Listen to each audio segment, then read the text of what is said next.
हमारे सभी पाठकों को प्यार भरा नमस्कार। तो दोस्तों, आज की ये कहानी रक्षाबंधन पे है। क्या सच में मम्मी जी मैं भी रक्षाबंधन मना सकती हूँ? आज मैं सुबह उठकर जल्दी ही सारा काम निपटा के स्नान करके पूजा करने के बाद मम्मी जी के पास पैर छूने के लिए गई। पर उसी समय मम्मी जी अपने भाई से फ़ोन पर बात कर रही थी कि मैं भी रक्षाबंधन में इस बार सोचती हूँ कि वहाँ ही आ जाऊँ। मैं जब मम्मी जी की बातें सुनी तो मेरा मन उदास हो गया। तभी मम्मी जी का नज़र मेरे चेहरे पर पड़ा तो मम्मी जी बोली, अरे बेटा, तुम उदास क्यों हो गई? क्या हुआ तुम्हें? वो मम्मी जी, कुछ नहीं। अरे कुछ तो बताओ, क्या हुआ है?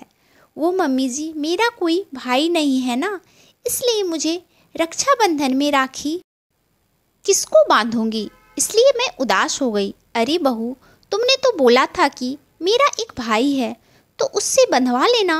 पर मम्मी जी, मेरा वह भाई घर में नहीं रहता क्योंकि समाज ने उसे घर से निकालने के लिए बोला। अगर मम्मी उसे घर में रखती तो समाज मेरे मम्मी पापा को घर में नहीं रहने देते।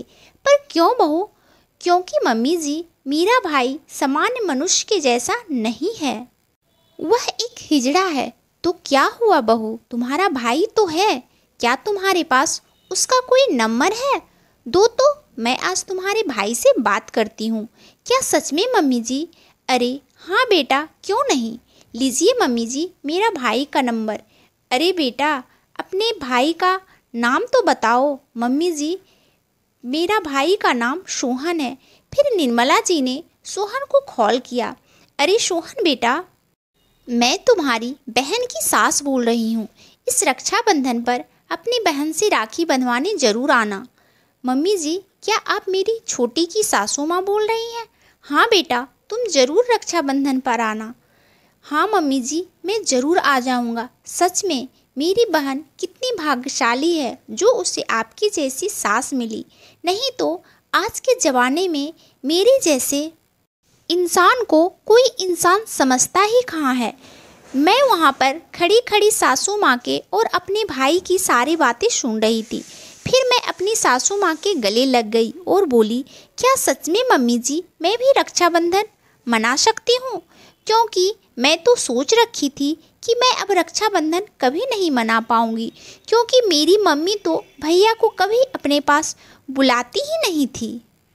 तो दोस्तों, मेरी ये लिखी हुई छोटी सी कहानी आपको कैसी लगी हमें कमेंट करके ज़रूर बताइएगा। और कहानी अच्छी लगे तो इस कहानी को लाइक और चैनल को सब्सक्राइब ज़रूर कर लीजिएगा, क्योंकि आज की कहानी रक्षाबंधन पर है। कल रक्षाबंधन का त्यौहार है।